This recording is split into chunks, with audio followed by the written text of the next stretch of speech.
अदिश राशि scalar quantity वैसी भौतिक राशि जिसमें केवल परमाणु होता है, दिशा नहीं, उसे अदिश राशि कहा जाता है। जैसे द्रव्यमान, चाल, आयतन, कार्य, समय, ऊर्जा आदि। नोट: विद्युत धारा, करंट, ताप, टेम्परेचर, दाब, प्रेशर ये सभी अदिश राशियां हैं। सदिश राशियां वेक्टर क्वांटिटी वैसी भौतिक राशि जिनमें परिमाण के साथ साथ दिशा भी रहती है और जो योग के निश्चित नियमों के अनुसार जोड़ी जाती है, उन्हें सदिश राशि कहते हैं। जैसे वेग, विस्थापन, बल, त्वरण आदि। दूरी, डिस्टेंस, किसी दिए गए समयांतराल में वस्तु द्वारा तय किए गए मार्ग की लंबाई को दूरी कहते हैं। ये एक अदिश राशि है। ये सदैव धनात्मक यानी प्लस पॉजिटिव होती है। विस्थापन, डिस्प्लेसमेंट, एक निश्चित दिशा में दो बिंदुओं के बीच की लंबवत न्यूनतम दूरी को विस्थापन कहते हैं। ये सदिश राशि है। इसका एसआई मात्रक मीटर है। विस्थापन धनात्मक, ऋणात्मक और शून्य कुछ भी हो सकता है। चाल, स्पीड, किसी वस्तु द्वारा प्रति सेकंड तय की गई दूरी को चाल कहते हैं, अर्थात चाल बराबर दूरी बटे समय। ये एक अदिश राशि है। इसका एसआई मात्रक मीटर प्रति सेकंड है। वेग, वेलोसिटी, किसी वस्तु के विस्थापन की दर को या एक निश्चित दिशा में प्रति सेकंड वस्तु द्वारा तय की गई दूरी को वेग कहते हैं। ये एक सदिश राशि है। इसका एसआई मात्रक मीटर प्रति सेकंड है। त्वरण, एक्सीलरेशन, किसी वस्तु के वेग में परिवर्तन की दर को त्वरण कहते हैं। ये एक सदिश राशि है। इसका एसआई मात्रक मीटर प्रति सेकंड स्क्वायर है। यदि समय के साथ वस्तु का वेग घटता है तो त्वरण ऋणात्मक होता है, जिसे मंदन, रिटार्डेशन कहते हैं। वृत्तीय गति, सर्क्यूलर मोशन, जब कोई वस्तु किसी वृत्ताकार मार्ग पर गति करती है तो उसकी गति को वृत्तीय गति कहते हैं। यदि वो एक समान चाल से गति करती है तो उसकी गति को एक समान वृत्तीय गति कहते हैं। समरूप वृत्तीय गति एक त्वरित गति होती है, एक बिंदु पर बदल जाती है। कोणीय वेग, एंगुलर वेलोसिटी, वृत्ताकार मार्ग पर गतिशील कण को वृत्त के केंद्र से मिलाने वाली रेखा एक सेकंड में जितने कोण से घूम जाती है उसे उस कण का कोणीय वेग कहते हैं। पृष्ठ 272 इसे प्रायः W ओमेगा से प्रकट किया जाता है, अर्थात W बराबर यानी एंगुलर वेलोसिटी बराबर थीटा अपॉन टी। यदि कण एक सेकंड में n चक्कर लगाता है तो W बराबर 2 पाई n, n मतलब नंबर ऑफ टर्न्स, क्योंकि एक चक्कर में कण 2 पाई ब्रैकेट में 360 डिग्री ब्रैकेट क्लोज रेडियन से घूम जाती है। अब यदि वृत्ताकार मार्ग की त्रिज्या r है और कण एक सेकंड में n चक्कर लगाता है तो उसके द्वारा एक सेकंड में चली गई दूरी बराबर वृत्त की परिधि गुणा n बराबर 2 पाई rn। यही उसकी रेखीय चाल, लीनियर स्पीड होगी, अर्थात v equal to 2 pi rn, क्योंकि v बराबर 2 पाई n गुणा r बराबर ओमेगा इंटू r। कोष्ठक में चूंकि W बराबर 2 पाई n, कोष्ठक समाप्त। रेखीय चाल बराबर कोणीय चाल गुणा त्रिज्या। न्यूटन का गति नियम, न्यूटन्स लॉ ऑफ मोशन। भौतिकी के पिता न्यूटन ने सन 1687 ईस्वी में अपनी पुस्तक प्रिंसिपिया में सबसे पहले गति के नियम को प्रतिपादित किया था। न्यूटन का प्रथम गति नियम, Newton's first law of motion. यदि कोई वस्तु विराम अवस्था में है तो वो विराम अवस्था में रहेगी, या यदि वो एक समान चाल से सीधी रेखा में चल रही है तो वैसी ही चलती रहेगी जब तक कि उस पर कोई बाह्य बल लगाकर उसकी वर्तमान अवस्था में परिवर्तन ना किया जाए। प्रथम नियम को गैलीलियो का नियम या जड़त्व का नियम भी कहते हैं। बाह्य बल के अभाव में किसी वस्तु की अपनी विराम अवस्था या समान गति की अवस्था को बनाए रखने की प्रवृत्ति को जड़त्व कहते हैं। प्रथम नियम से बल की परिभाषा मिलती है। बल की परिभाषा, बल वो बाह्य कारक है जो किसी वस्तु की प्रारंभिक अवस्था में परिवर्तन करता है या परिवर्तन करने की चेष्टा करता है। बल एक सदिश राशि है। इसका एसआई मात्रक न्यूटन है। जड़त्व के कुछ उदाहरण: 1. ठहरी हुई मोटर या रेलगाड़ी के अचानक चल पड़ने पर उसमें बैठे यात्री पीछे की ओर झुक जाते हैं। 2. चलती हुई मोटर कार के अचानक रुकने पर उसमें बैठे यात्री आगे की ओर झुक जाते हैं। 3. कंबल को हाथ से पकड़कर डंडे से पीटने पर धूल के कण झड़कर गिर पड़ते हैं। संवेग, मोमेंटम, किसी वस्तु के द्रव्यमान तथा वेग के गुणनफल को उस वस्तु का संवेग कहते हैं, अर्थात संवेग बराबर वेग गुणा द्रव्यमान। ये एक सदिश राशि है। इसका एसआई मात्रक किलोग्राम गुणा मीटर प्रति सेकंड है। न्यूटन का द्वितीय गति नियम, Newton second law of motion. किसी वस्तु के संवेग में परिवर्तन की दर उस वस्तु पर आरोपित बल के समानुपाती होता है तथा संवेग के परिवर्तन बल की दिशा में होता है। अब यदि आरोपित बल F बल की दिशा में उत्पन्न त्वरण A एवं वस्तु का द्रव्यमान m हो तो न्यूटन के गति के दूसरे नियम से F बराबर ma अर्थात न्यूटन के दूसरे नियम से बल का व्यंजक प्राप्त होता है। नोट: प्रथम नियम दूसरे नियम का ही अंग है। न्यूटन का तृतीय गति नियम, Newton's third law of motion.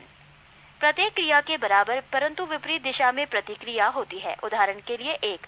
बंदूक से गोली चलाने पर चलाने वाले को पीछा की ओर धक्का लगना। 2. नाव से किनारे पर कूदने पर नाव के पीछे की ओर हट जाना। 3. रॉकेट को उड़ाने में।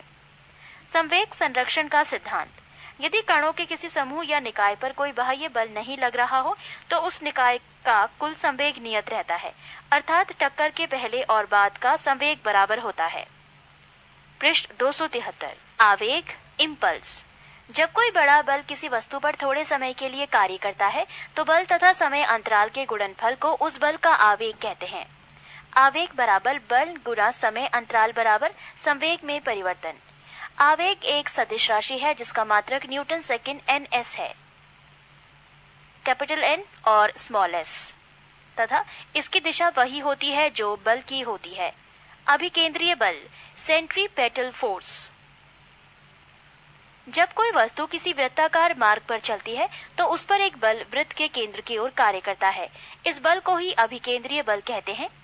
इस बल के अभाव में वस्तु वृत्ताकार मार्ग पर नहीं चल सकती है। यदि कोई m द्रव्यमान का पिंड v चाल से r त्रिज्या के वृत्तीय मार्ग पर चल रहा है तो उस पर कार्यकारी वृत्त के केंद्र की ओर आवश्यक अभिकेंद्रीय बल F बराबर mv²/r होता है। अपकेंद्रीय बल, सेंट्रीफ्यूगल फोर्स। अजड़त्वीय फ्रेम, नॉन इनर्शियल फ्रेम में न्यूटन के नियमों को लागू करने के लिए कुछ ऐसे बलों की कल्पना करनी होती है जिन्हें परिवेश में किसी पिंड से संबंधित नहीं किया जा सकता। ये बल छद्म बल या जड़त्वीय बल कहलाते हैं। अपकेंद्रीय बल एक ऐसा ही जड़त्वीय बल या छद्म बल है। इसकी दिशा अपकेंद्रीय बल के विपरीत दिशा में होती है। कपड़ा सुखाने की मशीन, दूध से मक्खन निकालने की मशीन आदि अपकेंद्रीय बल के सिद्धांत पर कार्य करती है। नोट: वृत्तीय पथ पर गतिमान वस्तु पर कार्य करने वाले अभिकेंद्रीय बल की प्रतिक्रिया होती है। जैसे मौत के कुएं में कुएं की दीवार मोटरसाइकिल पर अंदर की ओर क्रिया बल लगाती है, जबकि इसका प्रतिक्रिया बल मोटरसाइकिल द्वारा कुएं की दीवार पर बाहर की ओर कार्य करता है। कभी कभी बाहर की ओर कार्य करने वाले इस प्रतिक्रिया बल को भ्रमवश अपकेंद्रीय बल कह दिया जाता है, जो कि बिल्कुल गलत है। बल आघूर्ण, मूवमेंट ऑफ फोर्स। बल द्वारा एक पिंड को एक अक्ष के परितः घुमाने की प्रवृत्ति को बल आघूर्ण कहते हैं। किसी अक्ष के परितः एक बल का बल आघूर्ण उस बल के परिमाण तथा अक्ष से बल की क्रिया रेखा के बीच की लंबवत दूरी के गुणनफल के बराबर होता है, अर्थात बल आघूर्ण यानी T बराबर बल गुणा आघूर्ण भुजा। ये एक सदिश राशि है। इसका मात्रक न्यूटन मीटर होता है। सरल मशीन, सिंपल मशीन्स। ये बल आघूर्ण के सिद्धांत पर कार्य करती है। सरल मशीन एक ऐसी युक्ति है जिसमें किसी सुविधाजनक बिंदु पर बल लगाकर किसी अन्य बिंदु पर रखे हुए भार को उठाया जाता है, जैसे उत्तोलक, घिरनी, आनत तल, स्क्रू जैक आदि। उत्तोलक, लीवर। उत्तोलक एक सीधी या टेढ़ी दृढ़ छड़ होती है जो किसी निश्चित बिंदु के चारों ओर स्वतंत्रता पूर्वक घूम सकती है। उत्तोलक में 3 बिंदु होते हैं। 1. आलंब, फलक्रम, जिस निश्चित बिंदु के चारों ओर उत्तोलक की छड़ स्वतंत्रता पूर्वक घूम सकती है उसे आलंब कहते हैं। 2. आयास, एफर्ट। उत्तोलक को उपयोग में लाने के लिए उस पर जो बल लगाया जाता है उसे आयास कहते हैं। 3. भार, लोड। उत्तोलक के द्वारा जो बोझ उठाया जाता है अथवा रुकावट हटाई जाती है उसे भार कहते हैं। उत्तोलक के प्रकार। उत्तोलक 3 प्रकार के होते हैं। 1. प्रथम श्रेणी का उत्तोलक। इस वर्ग के उत्तोलकों में आलंब F, आयास E तथा भार W के बीच में स्थित होता है। इस प्रकार के उत्तोलकों में यांत्रिक लाभ 1 से अधिक, 1 के बराबर तथा 1 से कम भी हो सकता है। इसके उदाहरण हैं कैंची, पिलाश, सिंडासी, कील उखाड़ने की मशीन, शीश झूला, साइकिल का ब्रेक, हैंडपंप आदि। पृष्ठ 274। 2. द्वितीय श्रेणी का उत्तोलक, इस वर्ग के उत्तोलक में आलंब F तथा आयास E के बीच भार W होता है। इस प्रकार के उत्तोलकों में यांत्रिक लाभ सदैव 1 से अधिक होता है। इसके उदाहरण है सरौता, नींबू निचोड़ने की मशीन, एक पहिए की कूड़ा ढोने की गाड़ी आदि। 3.